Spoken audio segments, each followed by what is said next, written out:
हरिवंश पुराण जी का स्वाध्याय हम सभी कर रहे हैं। आचार्य जिनसेन जी द्वारा विरचित।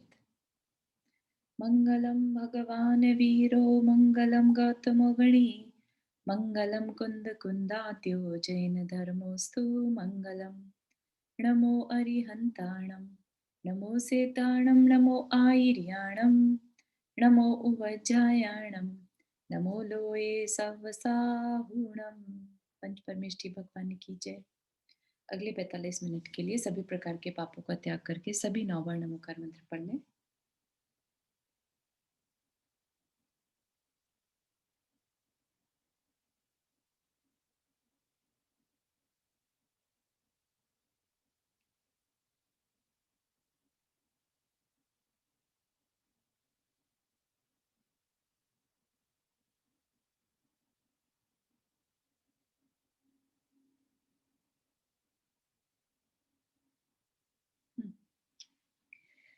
तो हम हरिवंश पुराण जी में देख रहे थे, थोड़ा सा गुण स्थान का वर्णन चल रहा है। गुण स्थान कहने को टेक्निकल है, लेकिन है हम ही से रिलेटेड, राइट। हम भी इसी में शामिल हैं। ये हमारे लिए ही चर्चा हो रही है, क्योंकि हमारे अंदर की अवस्था क्या चल रही है वो डिसाइड करता है गुण स्थान, कि हम इस समय किस स्टेज में हैं, राइट, किस कैटेगरी में हैं। तो हर जीव, चाहे वो एक इंद्रिय हो चाहे पंचेंद्रिय हो, संगी हो असंगी हो, सबका गुण स्थान है। ऐसा कोई भी जीव नहीं है, जैसे इंद्रियां सबके पास हैं, चाहे वो एक हो चाहे पांच, ऐसे ही गुण स्थान भी सबके ऊपर अप्लाई होता है। सभी कहीं ना कहीं किसी स्टेज में है, राइट। तो सब पे अप्लाई जो चीज हो रही है, तो आई थिंक उसकी जानकारी हमें थोड़ी हो तो अच्छा है, राइट। तो उतना ही ध्यान में रखकर बात को समझने की कोशिश करना कि कौन तो ऊपर चढ़ सकता है, कौन किस समय कैसी अवस्था में है, ठीक है, और किस कारण से है। तो ये थोड़ा सा बताने के लिए गुणस्थान है। गुणस्थान बेसिकली कि हम आत्मा के किस लेवल पे हैं, आत्मा हमारी, या हम किस लेवल पे हैं। क्योंकि 14 गुण स्थान के बाद क्या अवस्था आती है? सिद्ध अवस्था। तो उससे पहले पहले जितने भी संसारी जीव हैं, सबके सब किसी ना किसी गुण स्थान में होते हैं। जैसे अपन एग्जाम होता है, क्लास होती है, राइट, तो क्लास में ग्रेड्स आते ही आते हैं। तो हर बच्चा किसी ना किसी ग्रेड में कुछ ना कुछ परसेंटेज लेके आता है, राइट। तो वो परसेंटेज ही यहाँ पर मानकर चलना कि किसी ना किसी की कोई ना कोई परसेंटेज है। तो यहाँ पर मेन क्या चीज मैटर करती है? हमारा मोहनीय कर्म।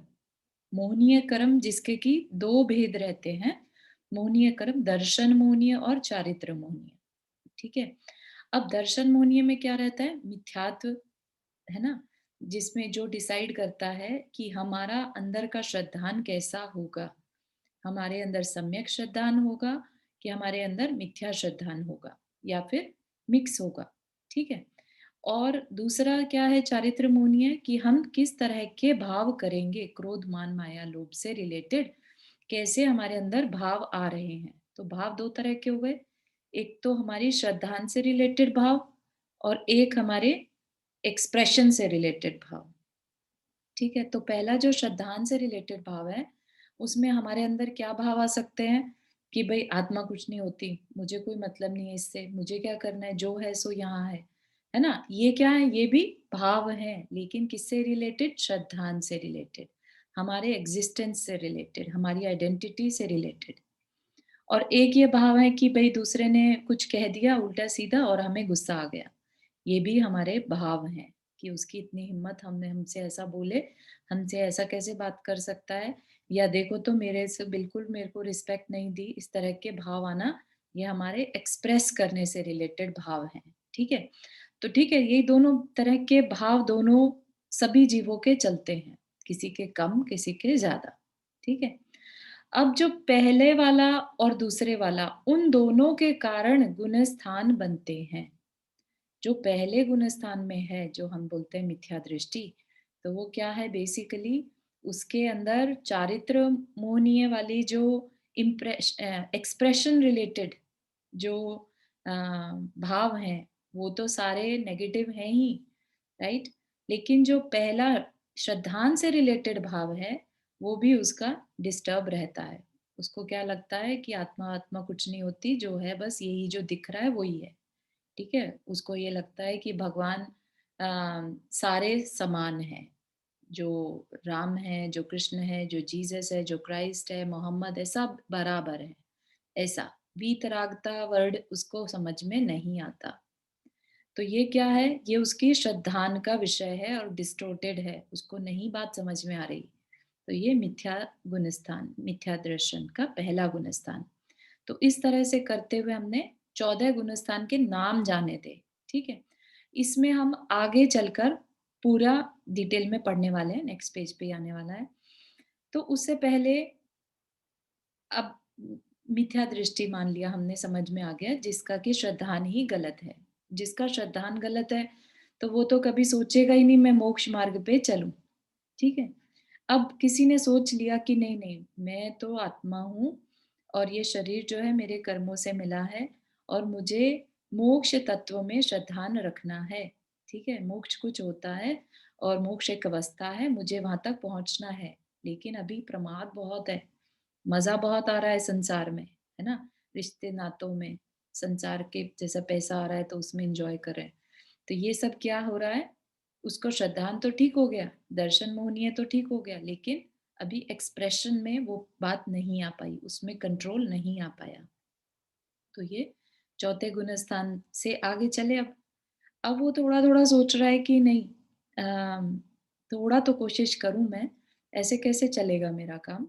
मोक्ष मार्ग तो सबसे इम्पोर्टेंट चीज़ है मेरे लिए, ठीक है? थोड़ी कोशिश करता हूँ, देखो वो फलाना पर्सन भी तो कर पा रहा है ना, तो मैं भी कोशिश करता हूँ। तो छोटे-छोटे नियम लेने से चालू किया, फिर करते-करते ध्यान किया, सामायिक किया, अपना स्वाध्याय किया, उससे पता चला कि नहीं-नहीं और कर सकते कैपेसिटी, चलो थोड़े उपवास करके देख लेते हैं। तो इस तरह से उसने संयम क्या हुआ, कुछ संयम रखा, कुछ असंयम रखा, ठीक है?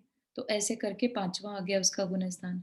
अब उसने सोचा, अब वो पहले गुणस्थान में भी ऐसी बात सोच सकता है, चौथे में भी और 5वें में भी, कि नहीं-नहीं, सब तरह के पाप मुझे छोड़ने हैं, ठीक है?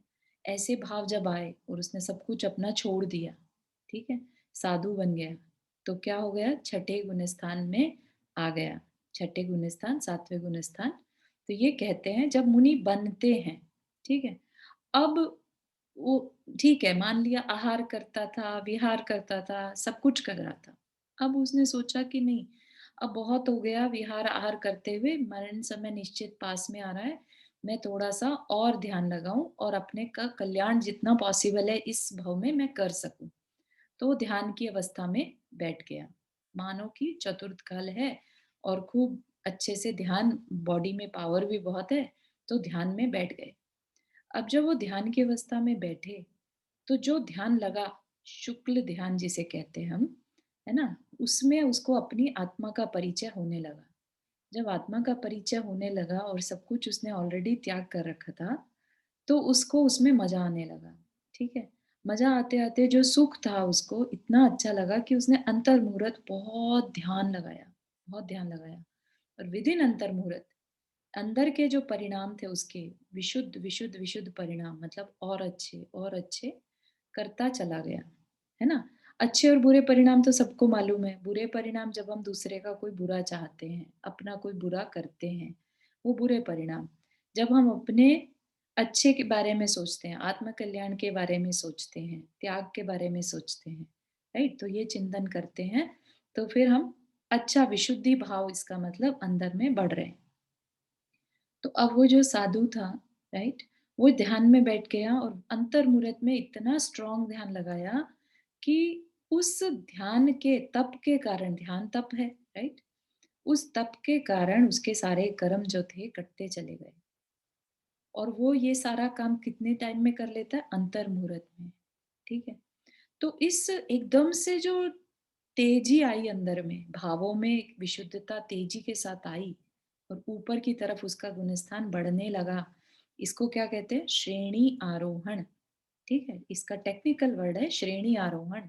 लेकिन एक तरह से जैसे अभी तो चढ़ रहा था सीढ़ियाँ और अभी एकदम से एलिवेटर में चढ़ गया, ठीक है? तो फटाफट से तीसरे माले से लेट्स से 10वें में पहुंच जाना एकदम से होता है, ठीक है, विद इन अंतर मुहूर्त। तो इस श्रेणी आरोहण को 2 भागों में बांट दिया। श्रेणी आरोहण कब से चालू होगा? जब वो ध्यान की अवस्था में बैठेगा। चलते फिरते में नहीं होता श्रेणी आरोहण। श्रेणी आरोहण कह लीजिए 7वें गुण स्थान के अंतिम काल से स्टार्ट होते हुए और आगे 11वें 10वें तक पूरा चलता है, ठीक है। तो 8वां 9वां और 10वां क्या कहलाता है? श्रेणी काल। उस टाइम चढ़ रहे होते हैं। चढ़कर कहाँ कौन सी छत पर पहुंचेंगे, 11वें की 12वें की, ये डिपेंड करता है, ठीक है। चारू एक बार प्लीज ये श्रेणी आरोहण का एक बार दोबारा बताओगी? हाँ, श्रेणी आरोहण एक स्पीड वाली अवस्था है बेसिकली।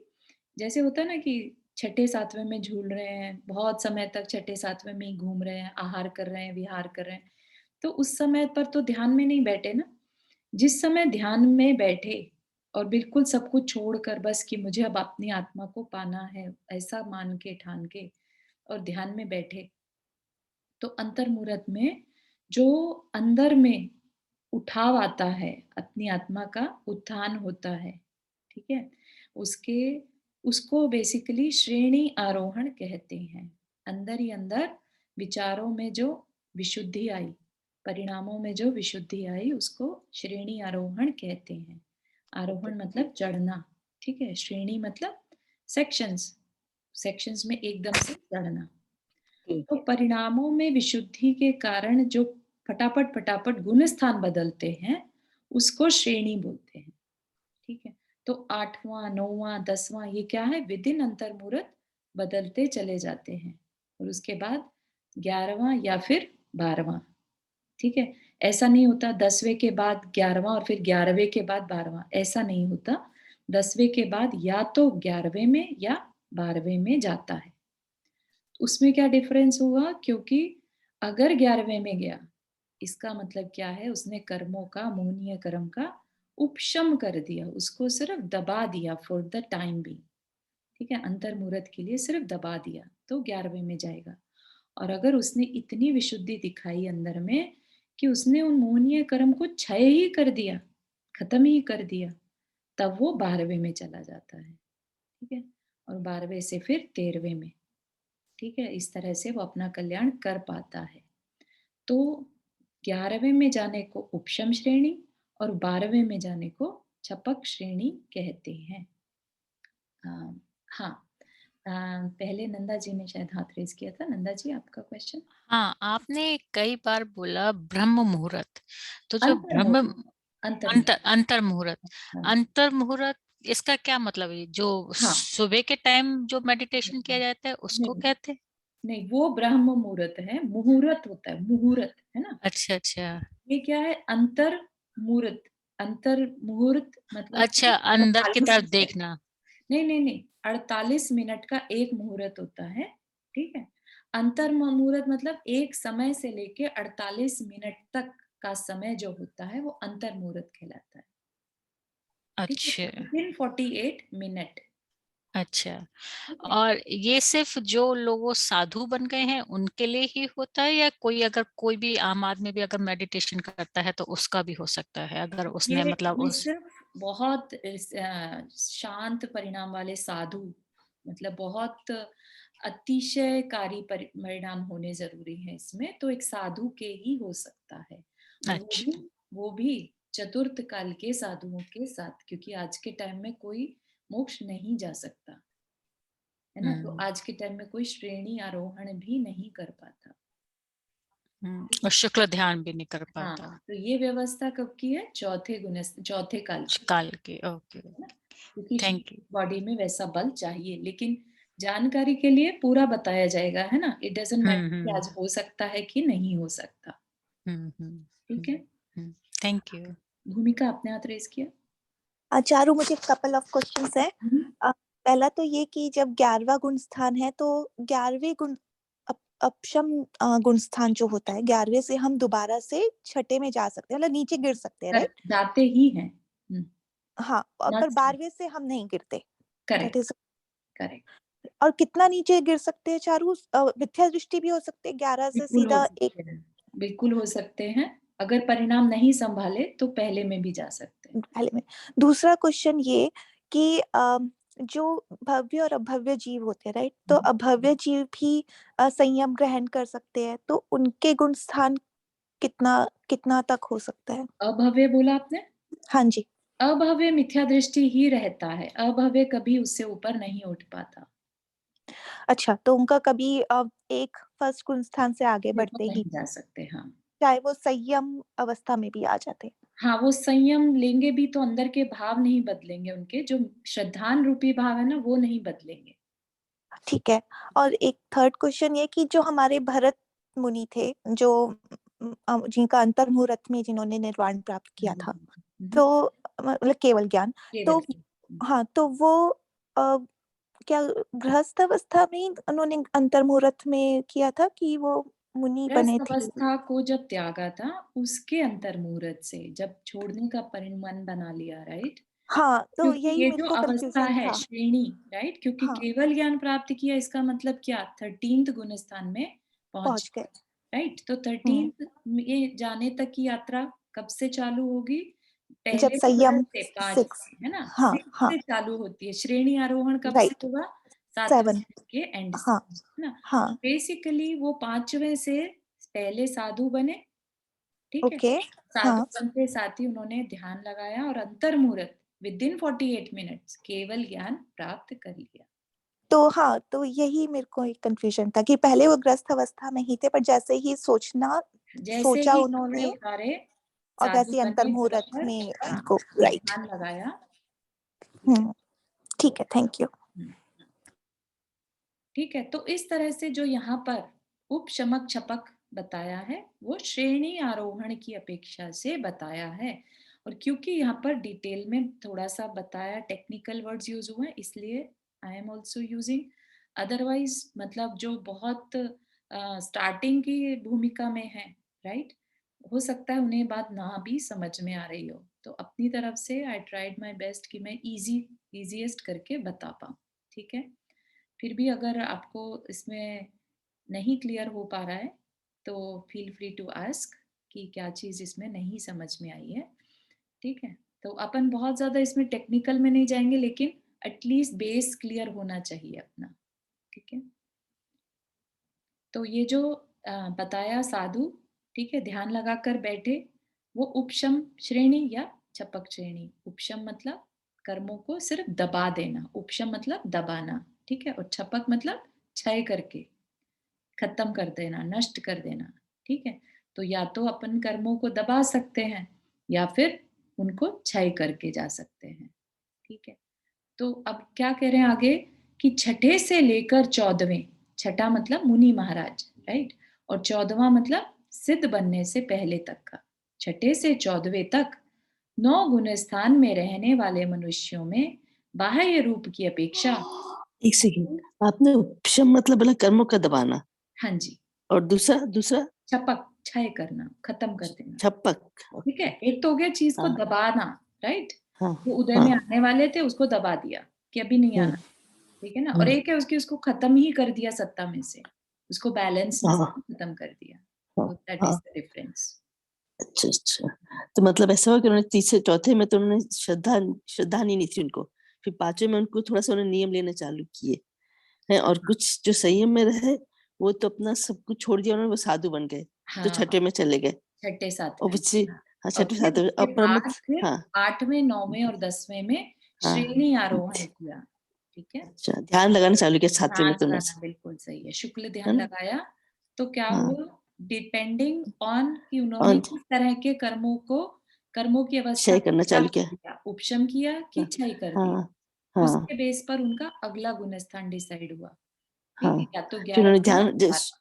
हाँ, ध्यान लगाना स्ट्रांग हुआ तब उनका वो शपथ श्रेणी में चढ़ने लगे। जी बिल्कुल, बिल्कुल छठे सही। सातवें में, फिर 11वें में वो अपने उसमें चले गए, मतलब शम हाँ, कर लिया तो फिर वो। उपशम किया तो 11वें में और हाँ क्षय किया तो 12वें में। अच्छा, शेयर किया तो बाद में, हाँ ठीक समझ में आ गया, thank you. Good, very good, ठीक है? तो अब क्या कह रहे हैं कि छठे से 14वें गुण स्थान तक, जैसे कि आप विजुअलाइज करिए, महावीर भगवान है, एक गौतम गंधर है, राइट, और एक सामान्य के साधु हैं, ठीक है। अब इन तीनों को अगर बाहर से देखेंगे तो इनमें कोई डिफरेंस नहीं नजर आएगा, क्योंकि बाहर से वो मनुष्य के रूप में ही दिख रहे हैं, ठीक है। तो यहाँ पर क्या कह रहे हैं कि सब निर्ग्रंथ मुद्रा के धारक हैं, मतलब सब साधु, दिगंबर साधु रूप हैं। बाहर से तो सब ऐसे ही दिख रहे हैं, परंतु आत्मा की विशुद्धता की अपेक्षा से उनमें भेद है। मतलब कि अंदर में जो आत्मा की विशुद्धता है, आत्मा के गुणों का प्रकटीकरण है, राइट, कि उनकी आत्मा में कितनी क्वालिटीज बढ़ चुकी हैं, वो उस भेद से उनमें डिफरेंस है। समझ रहे? बाहर से कोई देखे तो कोई नहीं कह सकता कि ये केवली है, कि ये गंडर है, कि ये सामान्य साधु है, ठीक है ना। ऑफ कोर्स सबने नोटिस भी किया होगा कि बाहर में कुछ ऐसा प्रकट नहीं हो जाता कि उनके हाथ में कोई ऐसा कोई अस्त्र शस्त्र आ जाएगा या कोई अलग सी पहचान उनकी बन जाएगी, राइट। सिर्फ आत्मा की विशुद्धता की अपेक्षा से उनमें भेद है। जैसे जैसे वे ऊपर बढ़ते जाते हैं, कहाँ ऊपर बढ़ते जाते हैं, मतलब गुण स्थान में ऊपर बढ़ते जाते हैं, वैसे वैसे ही उनमें विशुद्धता बढ़ती जाती है, ठीक है। तो आप ये समझ के देखिए कि एक तो बहुत क्रूअल पर्सन है, ठीक है, और एक बहुत शांत सादगी वाला पर्सन है, ठीक है। फिलहाल के लिए दोनों सो रहे हैं, ठीक है। सोते टाइम आपको लगेगा क्या कि कोई क्रूअल है, कौन क्रूअल है और कौन सादगी से भरा हुआ है जीवन किसका, नहीं पता चलेगा, राइट।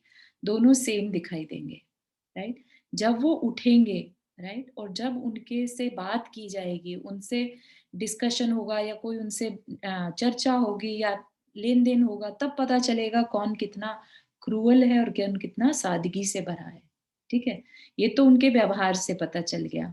अब साधु के केस में और थोड़ा डिफिकल्ट हो जाता है, क्योंकि साधु के साथ लेन देन भी सेम हो सकता है, सेम वो उपदेश दे सकते हैं आपके कल्याण के लिए, लेकिन अंदर में उनकी विशुद्धता डिफरेंट हो सकती है, ठीक है। क्लियर हो रहा है कैसे गुण स्थान के परिवर्तन से डिफरेंस आता है, ठीक है। प्रथम से लेकर संयता संयत नामक 5वें गुण स्थान तक जिस प्रकार रूप, एक बार फिर से बताइए, संयोग केवली क्या हुआ? संयोग केवली जो अभी यहाँ पर कहाँ पर हाँ, अभी आपने जैसे 13वें में संयोग केवली जैसे बताया ना, पर क्या होते हो? हाँ, संयोग केवली की डेफिनेशन तो अभी नहीं बताई है, अभी आगे बताएं। अच्छा, नहीं बताइएगा ना? नहीं। अच्छा। यहाँ पर सिर्फ क्या बोला, प्रथम से लेकर संयता संयत नामक 5वें गुण स्थान साधु बनने से पहले, ठीक। जिस प्रकार रूप बाह्य वेश की अपेक्षा भेद है, रूप की अपेक्षा भेद है, उसी प्रकार आत्मशुद्धि की अपेक्षा भी भेद है। क्यों?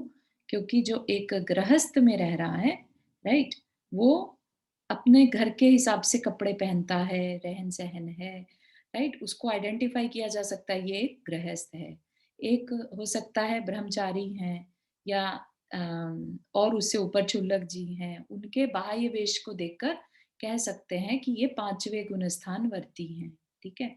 एक 5वें गुण स्थान वाला गृहस्थ भी हो सकता है और सब कुछ छोड़े हुए क्षुल्लक जी टाइप के भी हो सकते हैं, ठीक है ना। तो उनमें बाह्य की अपेक्षा भी भेद है और अंतरंग विशुद्धि की अपेक्षा भी भेद है, जबकि छठे से 5वें तक तो दोनों में भेद है और छठे से 14वें तक बाहर में कोई भेद नहीं दिखता, सबके सब निर्ग्रंथ दिगंबर साधु हैं। इन गुण स्थानों में से, हाँ भूमिका अपने हाथ रेज किया। चारू जो हमारी माता जी होती हैं, तो वो हाँ। 5वें गुण स्थान से आगे बढ़ ही नहीं सकती, दैट मीन्स। हाँ, उनका ऐसा बोलते हैं 5वें गुण स्थान से या उपचार से महावृत्ति होती है, ठीक है। हाँ। कि अंदर में तो उनके कोई ऐसा भाव नहीं होता कि उनको हिंसा का कहीं से भी ऐसा हो कि भाई मेरे को अभी सिर्फ स्थूल हिंसा का त्याग है, सूक्ष्म हिंसा मैं कर सकती हूँ, नहीं। उपचार से उनके अंदर भी महावृत्ति के ही गुण रहते हैं, ठीक है, भाव रहते हैं, लेकिन क्योंकि वो परिग्रह को फुल्ली नहीं छोड़ पाते, उनको Right. आगम की आज्ञा ही नहीं है, तो इस वजह से उनका फुल महाव्रत भी नहीं कंसिडर होता, ठीक है ना। तो सिर्फ इस वजह से, ओके। ऐसा मान लो। Okay, thank you. अब क्या कह रहे हैं, इन गुण स्थानों में से जी चारों फुल महाव्रत क्यों नहीं ले पाते? परिग्रह नहीं छोड़ पाते ना, साड़ी का परिग्रह उन्हें रखना ही अच्छा, है। अच्छा, ठीक है, ठीक है। पर ये तो कंपल्सरी है ना, वो ऐसे इसीलिए कंपल्सरी है तो भी ये तो नहीं कह सकते ना कि देखो कर्म तो अपना प्रभाव दिखाएगा ही ना। अगर स्त्री पर्याय मिली है तो उसके साथ ये कंपल्सरी आया है कि आपका गुणस्थान इतना ही रहेगा, तो या बस उसके साथ 5वें तक रहेगा ये। 5वें के उत्कृष्ट भावों तक रहता है, बेसिकली ऑलमोस्ट 6 तक पहुंच जाती है, ओके, ऑलमोस्ट। ठीक है। Okay, hmm, okay, thank you. Alright. फिर क्या कह रहे हैं यहाँ पर, इन गुणस्थानों में से सबसे अधिक सुख, सबसे अच्छा गुणस्थान किसे बोलेंगे, सबसे अधिक सुख तो छायिक लब्धियों को प्राप्त करने वाले सहयोग केवली और अयोग केवली के होता है। सबसे अधिक सुख किसको होगा, सहयोग केवली इज 13th गुणस्थान और अयोग इज 14th। ठीक है, तो ये सबसे ज्यादा इनमें सुख क्यों हो गया, राइट? क्योंकि वहां पर जो घातीय कर्म, राइट, मोहनीय कर्म, ज्ञानावर्णीय कर्म, दर्शनावर्णीय, ये सारे कर्म जो घातीय कर्म होते हैं, हमारी आत्मा का घात करने वाले, वो नष्ट हो चुके होते हैं। ठीक है, तो उनके नष्ट होने की वजह से हम जीव के अंदर कोई भी हो, चाहे चाहे वो हम ही हो, राइट, कल को अगर हमने अपने चारों घातीय कर्म नष्ट कर दिए तो हमारे अंदर क्षायिक लब्धियां प्रकट हो जाएंगी। क्षायिक लब्धियां प्रकट होने का मतलब हमारी आत्मा के वो गुण प्रकट हो जाएंगे। तो क्षायिक लब्धि में जानकारी के लिए बता दें, जैसे अंतराय कर्म है, राइट, अंतराय कर्म को घातीय कर्म बोला। अब वो कर्म नहीं रहा तो क्या होगा, अब जो दान, लाभ, भोग, उपभोग है ना, और वीर्य, इनका ऑपोजिट अबंडेंस के साथ ये हमारे अंदर प्रकट हो जाएंगे। अबंडेंस के साथ मतलब क्षायिक दान, क्षायिक लाभ जो कभी खत्म ना हो। क्षायिक मतलब जो अब कभी खत्म नहीं होगा। ऐसे ही क्षायिक ज्ञान, क्षायिक दर्शन, ठीक है, क्षायिक चारित्र, क्षायिक सुख, ये सब। तो सोचिए कि सबसे अधिक सुख किनको होगा, जिनके अंदर घातीय कर्म का नाश हो चुका है। ठीक है, वो कौन होते हैं, सहयोग केवली और अयोग केवली, है ना। तो वो ही सच्चे सुख को भोग पाते हैं, है ना। पूरा अनंत ज्ञान उनके पास है, लेकिन राग और द्वेष का लेश मात्र भी उनके पास नहीं है। इनका सुख अंतरहित होता है तथा इंद्रिय संबंधी विषयों से उत्पन्न नहीं होता। इनके पास शरीर तो है, लेकिन अब इनका जो शरीर में सुख है, अंदर में जो सुख आ रहा है, वो इंद्रियों से नहीं आ रहा है, राइट। ये सिर्फ अपने ही अंदर रमे हुए हैं, जैसे अपनी आत्मा में स्थित हो जाते हैं ना, ऐसा, राइट। अब इनको बाहर से, क्योंकि कोई राग द्वेष नहीं बचा, राइट, इंद्रियों से देखने की, करने की, कुछ करने की इच्छा ही नहीं रहती, करेक्ट। तो इसलिए इंद्रिय संबंधी विषयों में अब इनका कुछ लेन देन नहीं रहता। तो इसके बाद अगर सुख की कल्पना, कंपैरिजन करें तो किसका सुख उनके बाद उससे कम कैटेगरी का किसका सुख होगा, उनके बाद उपशमक अथवा छपक दोनों प्रकार के अपूर्व करण आदि जीवों के कषायों के उपशमक अथवा क्षय से उत्पन्न होने वाला परम सुख होता है। ठीक है, तो थोड़ा सा ऐसा लग रहा होगा कि बड़े डिफिकल्ट वर्ड आ रहे हैं, लेकिन आप ये ध्यान दीजिए कि अभी हमने कौन से गुणस्थान देखे, 13वां और 14वां। तो 13वें 14वें से के बाद उससे पहले कौन सा आया होगा, 11वां और 12वां। तो हमने अभी जो चर्चा की थी उपशमक श्रेणी और छपक श्रेणी, तो 11वां और 12वां गुणस्थान। ठीक है, तो इनके उसके बाद जो परम सुख होता है वो इनमें होता है। ठीक है, इनके बाद किन में होगा, 13वें 14वें वालों में। ठीक है ना, तो इनमें क्यों हो गया, क्योंकि 10वें गुणस्थान तक तो कषायों का उदय रहता है, उसके बाद कषाय का उदय नहीं रहता। ठीक है, तो कषाय नहीं होंगी तो सुख होगा, कषाय ही हमारे दुख का कारण है। ठीक है ना, तो इसलिए ये जो उपशमक और छपक होते हैं, ये परम सुख को फील करते हैं, हालांकि पूरी तरह नहीं कर पाते, क्योंकि अभी इनका ज्ञान जो है अधूरा है ना, क्योंकि अभी केवल ज्ञान प्रकट नहीं हुआ है, ज्ञानावर्णीय कर्म का उदय अभी भी चल रहा है। ठीक है, इसलिए इनका सुख कंपेयर टू केवली कम होता है, लेकिन कषायों की अपेक्षा परम सुख होता है। ठीक है, अब इसके बाद किन में होता है, कौन सुख को फील करते हैं? तदनंतर उनसे कम मतलब जो 11वें 12वें से कम, कौन से बचे? 10वें से लेकर, और अभी किसकी बात करेंगे? 8वें की। ठीक है, तदनंतर उनसे कम 1 निद्रा, 5 इंद्रियां, 4 कषाय, 4 विकता और 1 स्नेह, इन सबको टोटल करें तो 15 प्रमाद से रहित अप्रमत्त संयत जीवों के प्रशम रस रूप सुख होता है। प्रशम मतलब होता है कषायों का काफी कम हो जाना। ठीक है, कम होना प्रशम कहलाता है। तो इनकी कषाय तो हैं, गई नहीं अभी, लेकिन क्योंकि इनमें अपनी आत्मा के लिए सजगता बहुत रहती है। ठीक है, कि मैं ये शरीर नहीं हूं, 24/7 इनके अंदर वो जागरूकता रहती है। तो वो जागरूकता जब रहती है तो फिर इनके अंदर प्रमाद नहीं रहता। प्रमाद होता है अच्छे कार्यों में आलस्य का होना। ठीक है, हाँ भूमिका अपने हाथ रहे इसकी। 4 विकथा क्या होती हैं चारू? हाँ, 4 विकथा होती हैं, जैसे चोर कथा, राज कथा, भोजन कथा, स्त्री कथा, ये 4 विकथा कहलाती है। विकथा मतलब कॉन्वर्सेशन, अननेसेसरी कॉन्वर्सेशंस में नहीं पड़ना। Like gossiping and all. Gossiping कह लो, या गॉसिप नहीं भी कहो, किसी के बारे में बात कर रहे हैं, राइट? काम की बात है, लेकिन है तो किसी और की कथा, है ना? हो सकता है अपने ही आहार की चर्चा कर रहे हो, लेकिन हालांकि चाहे गॉसिप ना भी हो, लेकिन उसके बारे में भी बात नहीं करेंगे। ठीक है, तो विकथा मतलब तो मतलब वो सिर्फ अपने हाँ, आत्मा के बारे में ही कहीं बात भी करेंगे। आत्मा का That's it. कल्याण नहीं हो रहा है, इसलिए उसकी चर्चा ही नहीं करेंगे। यहाँ ठीक है। पर प्रमाद से क्या मतलब है? अपनी आत्मा के लिए सजगता रहना। ठीक है, इतना मतलब हर समय, जैसे अभी हम मुनि महाराज को देखते हैं, तो मुनि महाराज आहार भी करते हैं, राइट? मुनि महाराज विहार भी करते हैं, उनको दूसरे स्थान जाना है, किसी किसी शिष्य से हो सकता है उनको राग भी हो जाए, स्नेह भी पॉसिबल होता है, फिर वो सोते भी हैं, राइट? तो इन चीजों को ध्यान में रखते हुए जो छठे गुण स्थान में मुनि महाराज होते हैं, उनको प्रमत्त संयत कहते हैं, अप्रमत्त नहीं कहते। प्रमत्त मतलब प्रमाद।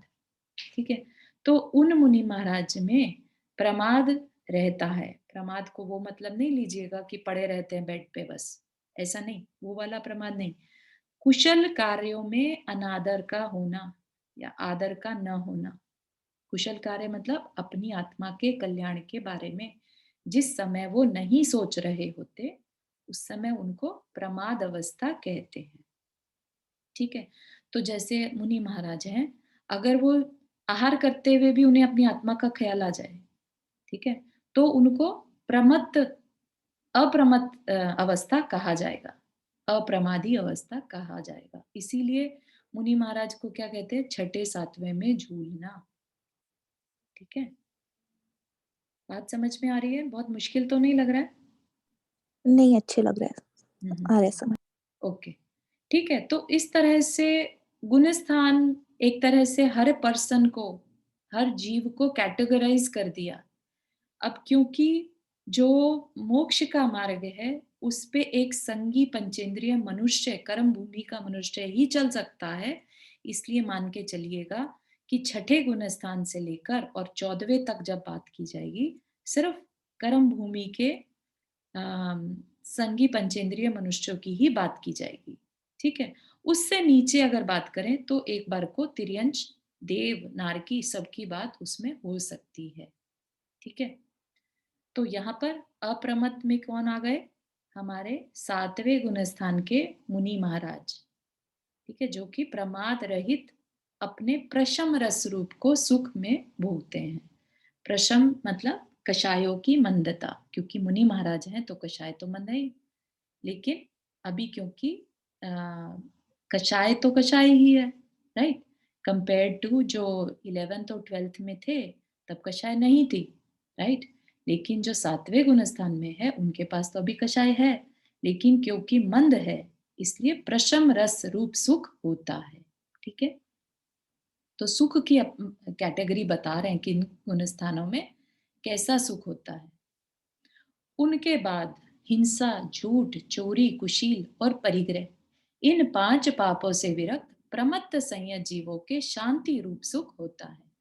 प्रमत्त संयत मतलब छठा गुण स्थान, यानी कि हमारे मुनि महाराज जो कि 5 पापों से रहित होते हैं, महाव्रती होते हैं, ठीक है। तो उनमें सिर्फ इन 5 पापों को छोड़ देने के कारण एक शांति होती है अंदर में, उसको सुख बोला है, ठीक है। तो वो शांति रूपी सुख को फील करते हैं। एक तो हो गया अपनी आत्मा में रहने का सुख, और एक हो गया सिर्फ पापों से बचे रहने रूप शांति का सुख। फिर तदनंतर हिंसा आदि 5 पापों से यथाशक्ति एक देश निवृत्त होने वाले संयता संयत जीवों के महातृष्णा पर विजय प्राप्त होने के कारण सुख होता है। मतलब क्या कि हिंसा आदि 5 पाप तो हमने नाम जानते ही हैं सभी, है ना। तो उसका यथाशक्ति मतलब जितना उनसे हो पा रहा है उसका एक देश मतलब पार्शल यानी कि अणुव्रत, ठीक है।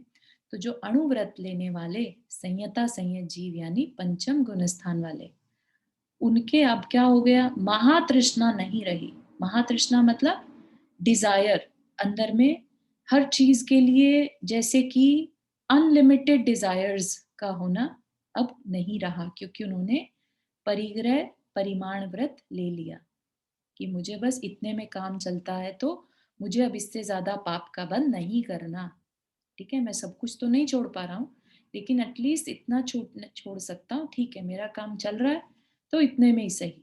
तो ये क्या हुई, महातृष्णा पर विजय पाना, ठीक है ना। एक है आज की डेट में जिसने समझा ही नहीं अपने आप को, राइट। उसके आगे अगर millions and billions of dollars रख दे जाएंगे, वो एकदम से उस चीज को लेने के लिए रेडी हो जाएगा। लेकिन जिसने अपना परिग्रह परिमाण व्रत ले लिया, जिसने ये सोच लिया कि मेरा काम इतने में चलता है तो मुझे और पाप में नहीं पड़ना, सोचिए कितनी बड़ी उसने अपनी तृष्णा पर, तृष्णा मतलब अनस्टॉपेबल डिजायर्स, ठीक है। तो महातृष्णा पर विजय प्राप्त होने के कारण सुख होता है, क्योंकि तृष्णा इज दुख का कारण, डिजायर्स दुख का कारण है, राइट। तो उसने महातृष्णा पर जो अपनी विजय पाली, उसके कारण जो उसे थोड़ा सुख मिल रहा है, ठीक है, तो उस कारण उसका सुख is still better than someone. तो देखते हैं किससे अच्छा है उसका सुख। उनके बाद अविरत सम्यक दृष्टि जीव यद्यपि हिंसा आदि पापों से एक देश भी विरत नहीं है, तथापि तत्व श्रद्धांश से उत्पन्न सुख का उपभोग करते ही हैं। क्या कह रहे हैं कि अब इसके बाद चौथे गुण स्थान वाले अविरत सम्यक दृष्टि, अविरत सम्यक दृष्टि मतलब जिनका कोई किसी प्रकार का नियम नहीं, व्रत नहीं, चारित्र नहीं, है ना। तो वो क्या करते हैं, किसी भी तरह का पार्शल भी पापों से रहित नहीं है, फिर भी तत्व श्रद्धांश से उत्पन्न सुख, एटलीस्ट उन्हें ये रियलाइजेशन हो गया कि मैं ये शरीर नहीं हूं। तकलीफ जब होती है तो शरीर को होती है, मुझे नहीं, राइट। मैं नहीं मरता, शरीर खत्म होता है। तो इस तरह की जो एटलीस्ट उसको तत्व से रिलेटेड, जीव तत्व, आश्रव तत्व, संवर, निर्जरा, इनके बारे में जो उसको रियलाइजेशन हो गया, उसके कारण जो अब उसके अंदर में थोड़ी शांति आई, है ना। अभी तक तो बेचैन घूम रहा था कि मैं कौन हूँ, मैं क्या कर रहा हूँ, मेरा पर्पस क्या है, इस तरह के क्वेश्चंस को लेके घूम रहा था, तो बेचैन हुआ था, राइट। एटलीस्ट उसको उस बेचैनी से राहत मिल गई। तो उस तत्व श्रद्धांश से जो उसको उत्पन्न हुआ सुख, उसका वो उपभोग करता है, ठीक है। अब जो सबसे लास्ट बचा, नहीं नॉट सबसे लास्ट, अभी बीच में एक और है, उनके पश्चात परस्पर विरुद्ध सम्यक्त्व और मिथ्यात्व रूप परिणामों को धारण करने वाले सम्यक मिथ्या दृष्टि जीवों के अंतःकरण सुख और दुख दोनों से मिश्रित रहते हैं।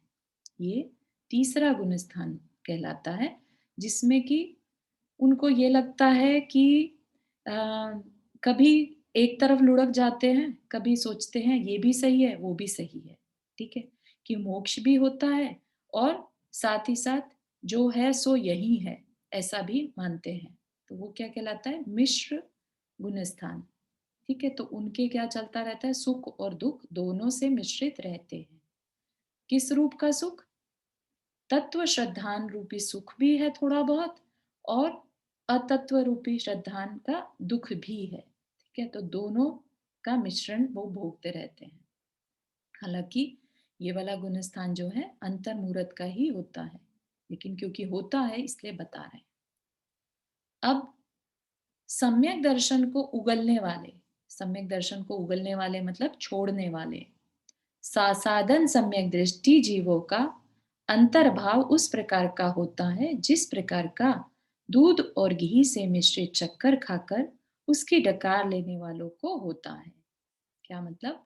सासाधन सम्यक दर्शन को उगलने वाले, सम्यक दृष्टि को सासाधन कहते हैं, मतलब कि जिसको अभी सम्यक दर्शन तो हुआ था लेकिन उसने उसको छोड़ दिया, उसने ऐसे परिणाम कर लिए अंदर में कि उसको फिर से कैसे परिणाम आने लगे? मिथ्यात्व वाले परिणाम, ठीक है।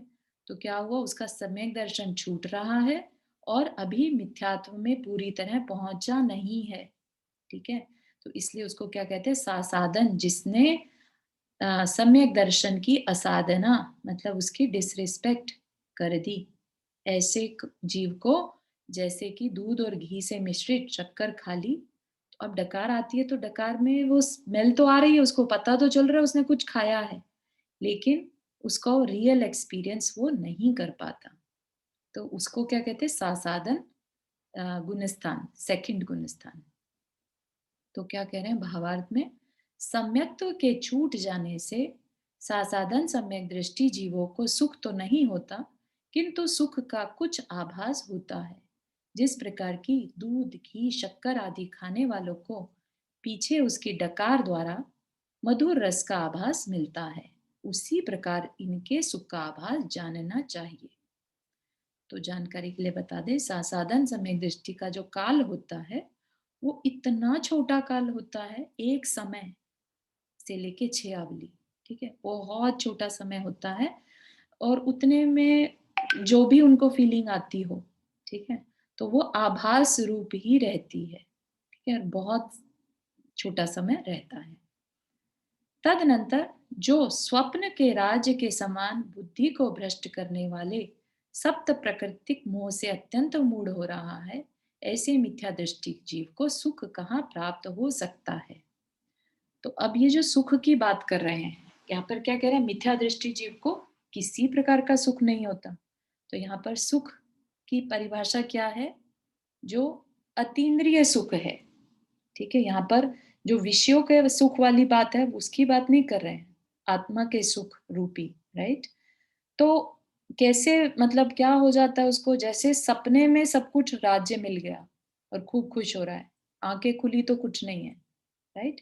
ऐसे ही मिथ्या दृष्टि जीव को जैसे कि बुद्धि बिल्कुल भ्रष्ट हो जाए, ऐसी प्रकृति का उदय चल रहा होता है, मोह की प्रकृति, मिथ्यात्व की प्रकृति, जिसकी वजह से उसको आत्मा के बारे में रुचि ही नहीं रहती, ठीक है। तो जिसको आत्मा के बारे में रुचि नहीं रहती उसको दुखी की श्रेणी में डाला है, ठीक है।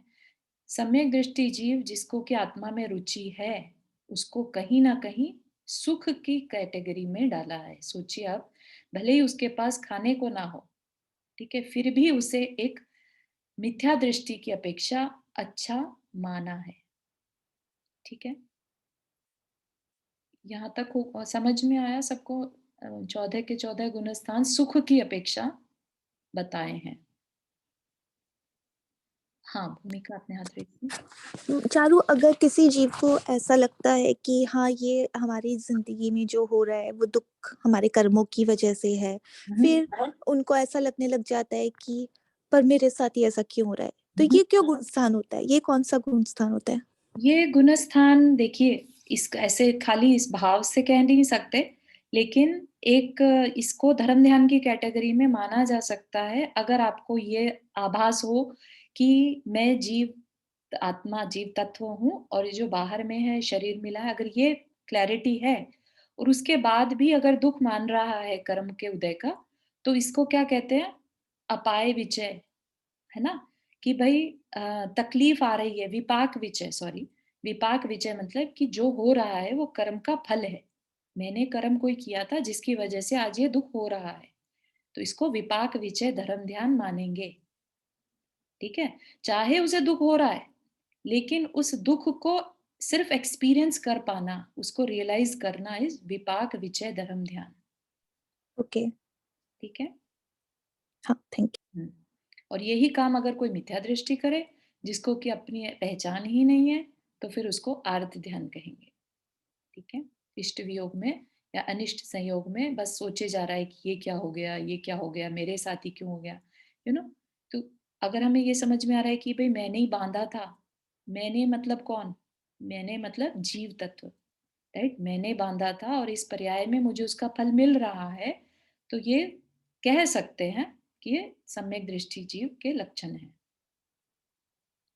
ठीक है। एक और क्वेश्चन है, तो जब माता जी को पता है कि वो पांचवें गुण स्थान से ऊपर नहीं जा सकते, तो फिर वो आदि का व्रत मतलब फिर क्यों लेना? ब्रह्मचारिणी अवस्था में क्यों नहीं रह लेना? हाँ, बहुत अच्छा। क्या होता है कि देखो, अभी हम जब भी कोई भी बात करते हैं, हमने 16 कारण भावनाएं पढ़ी थी, शक्ति तस त्याग, ठीक है ना? तो हम त्याग कहाँ तक करें? जहां तक हमारी शक्ति है। ठीक है, तो एक स्त्री के रूप में शक्ति कहाँ तक है? अगर अगर पावर होती तो वो पूरा व्रत ही ले लेती, राइट? लेकिन शक्ति कहाँ तक की है? आरिका बनने तक की शक्ति उसकी है। ठीक है, तो उसको जो एक ब्रह्मचारिणी दीदी की तरह से रहने पर जो पुण्य मिलेगा, राइट, कर्म का क्षय करेगी, और जो एक आरिका बन के कर्म का क्षय करेगी, उसमें अनंत गुनी पावर है आरिका में कर्म के क्षय करने की। ऐसा मत मानिए कि पांचवा गुण स्थान में वो कुछ कर्म का क्षय नहीं कर रहे हैं, वो अपने कर्म की अनंत गुना क्षय करते हैं। ठीक है ना? तो इस वजह से अगर जिसको भी आत्मा का ज्ञान है और आत्मा का कल्याण की भावना है, वो अपनी एक्टिव स्टेट में जितना पॉसिबल कर पाता है, उसका एक ही गोल रहता है, मुझे अपने कर्म का क्षय करना है, मैं कर्म भूमि का मनुष्य हूँ, राइट? उसको ये तो प्रतीति में आ रहा है ना, ये तो एक्सपीरियंस में है कि वो मनुष्य है, चाहे वो स्त्री हो चाहे वो पुरुष हो, मनुष्य है। और किसका मनुष्य है? कर्म भूमि का मनुष्य है। यही टाइम है जब वो अपने कर्मों का मैक्सिमम छेद कर सकते हैं, क्षय कर सकते हैं, राइट? तो इस वजह से आरिका बनना स्त्री के पर्याय में सबसे सर्वश्रेष्ठ है। समझ में आई भूमिका बात? हाँ जी, आई। तो वो उत्कृष्ट श्राविका कही जाती है, राइट? आरिका माता जी उत्कृष्ट श्राविका कही जाएंगी, राइट? श्राविका की श्रेणी में नहीं आती वो, क्योंकि श्राविका जो है वो गृहस्थ में जो अच्छे से कर रहे हैं, राइट, उनको श्राविका वर्ड में लिया जाता है। ठीक है, तो माता जी जो हैं वो आरिका में आती हैं, चुल्लिका जी तक श्राविका कह सकते हैं, पर राइट? हम उनको संयमी तो नहीं कह सकते, राइट? बिल्कुल संयमी कहेंगे, बिल्कुल कहेंगे। वो भी बताया ना आपको, उपचार से महाव्रती ही है हाँ, है ना? ओके, सिर्फ हाँ, परिग्रह महाव्रत पूरी तरह नहीं ले पाने के कारण उनको पूरी तरह से छठे में भी नहीं रखते हैं। नहीं रखते, ठीक है, चारू आ गया समझ बिल्कुल में, थैंक इस चीज में क्लियर रहिएगा कि वो उपचार से मुनि के बराबर ही है। ठीक है चारू। ठीक है, हाँ, बढ़िया। ठीक है, नहीं, सप्त प्रकृति के क्या हुआ? हाँ, सप्त प्रकृतिक मोह से अत्यंत मूढ़ हो रहा है। सप्त प्रकृति मतलब 7 प्रकृतियां, मोहनीय कर्म की 7 प्रकृतियों से अत्यंत मूढ़ हो रहा है, मतलब अत्यंत उसमें उलझा हुआ है उसकी वजह से। ठीक है, तो ये अभी आगे बता देंगे, यहाँ पर जब तीन समझा रहे हैं यहाँ पर। ठीक है, तो ये सारा अभी अपने पास अभी काफी विषय आने वाला है और थोड़ा सा टेक्निकल है, तो अपन पेशेंटली इसको समझेंगे। ठीक है। तो ये 7 प्रकृतियां बताई जाएंगी आगे। चारू, जी।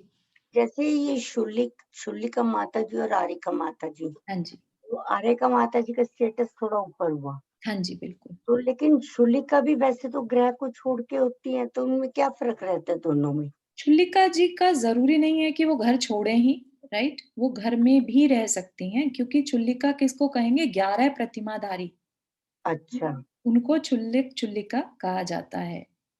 ठीक है, वो अच्छा चाहे तो घर में रहे, चाहे तो घर छोड़ सकती हैं, तो अच्छा इसलिए दोनों। उत्कृष्ट श्राविका कहलाती हैं। अच्छा अच्छा, ठीक है, क्योंकि जैसे हम देखते हैं महाराज वगैरह के साथ हाँ कई रहती है तो वो होती है शुलिका। हाँ जी, हाँ जी, हाँ, लेकिन ठीक है, चुल्लिका जी घर में भी रह सकते हैं। ओके हाँ। ओके, ठीक है। ठीक है। हम्म, चलिए आज के लिए इतना ही रखते हैं। जिनवानी स्तुति। जावाणी के ज्ञान से सूझे लोकालोक, सोवाणी मस्तक धरो सदा देत दोक।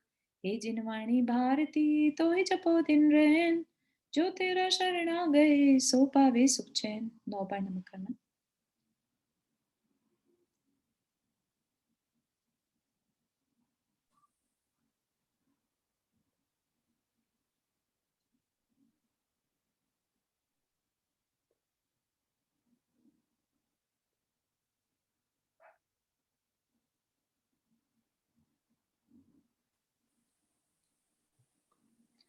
चलिए सभी को जय जिनेन्द्र। जय जिनेन्द्र। जय जिनेन्द्र।